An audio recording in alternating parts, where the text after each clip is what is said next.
link mo sa bangko. Ganun ba? Dollar ang transaction doon. I-apply yung PayPal. Ganun din. I-link din sa bangko.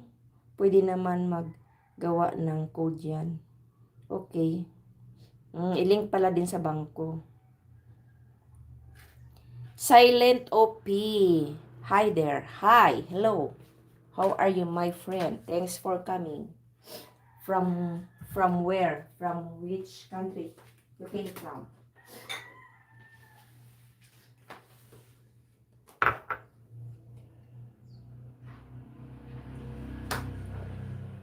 Oh,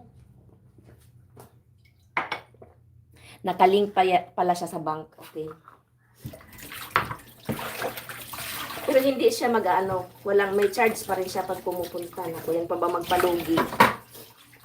May charge pa rin siya kapag pumunta sa ating, tama ba? Am I right or am I right?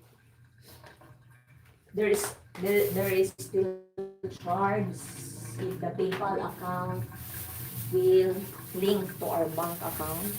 Pag mag-transfer, matalino yan sila. Transferring